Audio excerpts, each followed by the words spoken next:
السلام علیکم دوستو، آج 14 مئی ہے اور ہم حسب معمول بات کر رہے ہیں پاکستان اور بھارت کے درمیان حالیہ کشیدگی، تنازع اور اس کے اثرات، اس سے کیا کس نے کیا کھویا کیا پایا۔ آج تازہ ترین جو خبر آئی کہ بھارت کی طرف سے جو شیلنگ کی گئی، جو حملے کیے گئے، اس میں پاکستانی فوج کے اور ایئر فورس کے کوئی 13 جوان آفیسرز اس میں شہید ہوئے۔ کل شہادتیں یہ بتائی گئیں کہ 13 ہو گئی ہیں، اور اس دوسری طرف سرحد کے دوسری طرف بھارتی وزیر اعظم نریندر مودی سے کانگریس اور دوسری اپوزیشن جماعتیں استعفے کا مطالبہ کر رہی ہیں۔ ان کے نزدیک جو تنازع ہوا، محاذ رائی ہوئی، اس میں بہت نقصانات ہوئے بھارت کے، اور غیر ذمہ داری کا مظاہرہ کیا اس حکومت نے، لہٰذا اس استعفے کے مطالبات زور پکڑ رہے ہیں۔ ہماری آج کی بحث کا، آج کے شو کا فوکس البتہ 2 مختلف چیزیں ہیں۔ ایک یہ کہ میری CNN کے کورسپونڈنٹ تھے جو پاکستان میں 2 ہفتہ رہ کے گئے، ان سے ایک ملاقات ہوئی۔ انہیں پہلے بھی میں نے ذکر کیا، میں کافی عرصے سے جانتا ہوں، ہم نے اکٹھے کام کیا CNN کے لیے، اور ان سے ایک مختصر سی میں نے گپ شپ لگائی، یہ پوچھا کہ ان کے تاثرات کیا ہیں۔ 2 ہفتے تک انہوں نے اس جنگ کو کور کیا۔ اس کے ساتھ ساتھ دوسرا موضوع میں آپ کے ساتھ شیئر کرنا چاہتا تھا، اور وہ یہ کہ اب تک چین نے کھل کر اظہار نہیں کیا تھا کہ اس نے 7 اور 8 تاریخ کی جو درمیانی شب تھی پاکستان کی مدد کیسے کی، وہ کیا حکمت عملی تھی جس کے تحت بھارت کے 5 طیارے مار گرائے گئے۔ اب یہ پہلا موقع ہے 1949 کے بعد۔ ایک تو پہلے چینی وزیر خارجہ وانگ یی نے بڑے واضح طور پہ کہا تھا کہ ہم پاکستان کی علاقائی سالمیت کا تحفظ کریں گے، ہم اس کے ضامن ہیں۔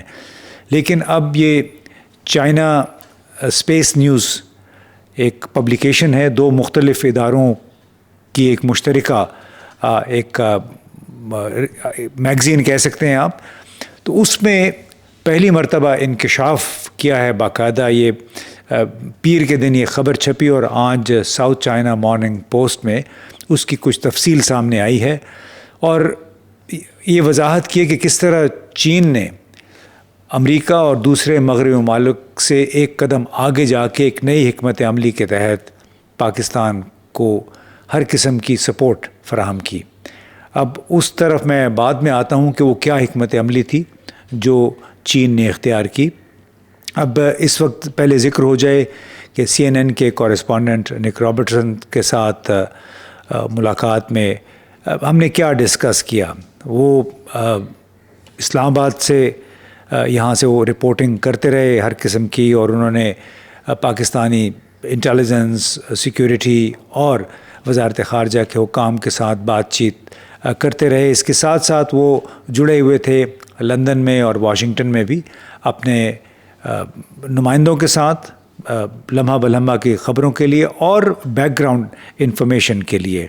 اب نک رابرٹسن نے دنیا بھر میں تقریباً تمام جو جنگیں ہیں وہ کور کی ہیں، چاہے وہ افغانستان ہے، عراق ہے، یمن ہے، یوکرین ہے، اور بڑا ہی زبردست قسم کا تجربہ ہے۔ ہم دونوں اکٹھے تھے قندھار میں دسمبر 1999 میں، جب بھارت کا طیارہ C-814 بوئنگ طیارہ تھا جو اغوا ہو کے وہاں لایا گیا تھا، تو وہ کوریج ہم دونوں نے اکٹھے کی تھی۔ میں نے ان سے پوچھا کہ آپ کا یہ 2 ہفتے کا تجربہ کیسا رہا، جس طرح دونوں ملکوں کے درمیان، یعنی بھارت اور پاکستان کے درمیان میڈیا میں ایک ہیجان سا پیدا ہو گیا تھا، اور خاص طور پہ بھارتی میڈیا جو 400 سے زیادہ چینل ہیں، کس طرح وہ چیخ چلا کر پاکستان کو سزا دینے کی بات کر رہے تھے۔ تو میں نے نک رابرٹسن سے جو بات چیت کی وہ بھی آپ کو سنواتا ہوں، لیکن یہ بھی بتاؤں کہ وہ توجہ کا مرکز کیوں بنے۔ توجہ کا مرکز وہ نک رابرٹسن اس لیے بنے کہ انہوں نے اپنے ایک لائیو شو میں یہ کہا کہ دراصل واشنگٹن کی طرف سے کال گئی پہلے دلی اور دلی کو کہا گیا یا دلی نے یعنی بھارتی حکومت نے کہا کہ ہم جنگ بندی چاہتے ہیں، اور یہ تمام بات چیت جو تھی اس کا ذریعہ انٹیلیجنس ذرائع تھے۔ پھر اسحاق ڈار کے ساتھ نک رابرٹسن نے جو انٹرویو کیا اس میں بھی جو بار بار سوال جواب ہو رہا تھا، تو اس میں اسحاق ڈار صاحب نے، ہمارے وزیر خارجہ نے یہ کہا کہ دراصل پہلے امریکی وزیر خارجہ مارکو روبیو اور بھارتی وزیر خارجہ جے شنکر کے درمیان ٹیلی فونک رابطہ ہوا، اس کے بعد انہوں نے پاکستان میں میرے ساتھ بات کی اور جنگ بندی کی طرف اشارہ کیا کہ ہم بھارت جنگ بندی پہ آمادہ ہے۔ تو اس کی وجہ سے نک رابرٹسن کو بھارت میں بڑی تنقید کا بھی سامنا کرنا پڑا، لیکن بہرحال اس سے قطع نظر میں نے ان سے پوچھا کہ یہ 2 ہفتے کا ان کا تجربہ کیا رہا، تو دیکھتے ہیں انہوں نے کیا کہا۔ Been here actually almost 2 weeks, so watched the tensions rise, got to go to the line of control, got to see the situation there, got a sense of the terrain, but also got a sense of when the escalation really started happening, India strikes came, of just how quickly things can spike up. And it does feel as if this 2025 has been more intense and bigger than 2019. It does feel that both sides will have learned lessons of each other's war capabilities, which have changed since 2019. The intervention of the United States clearly has been significant, but also clearly the main unresolved tensions still exist. And those feel as big as ever. It's clear lessons will be learned both politically, militarily, and it's hard to gauge the conclusions that will be drawn from those lessons. The clear conclusion from the United States was that they had to intervene. That seems to have benefited both sides. Presumably, therefore, it would benefit if the United States remains engaged and other friends of both countries remain engaged. But the risk of volatility hasn't gone away, and the leadership given, what the leaders say on both sides is going to be significant in contributing to a de-escalation or an escalation, but those fundamental issues haven't changed. So there is the opportunity on both sides to exploit those differences. But wiser, calmer heads, speaking to the foreign minister here, he talked about an engagement that respects the needs of both sides, and it seems that common sense, like that expressed by the Prime Minister, that expressed by the Foreign Minister, will be of value. It's been really interesting to be here at a time when I think China has put its thumb on the military balance between India and Pakistan.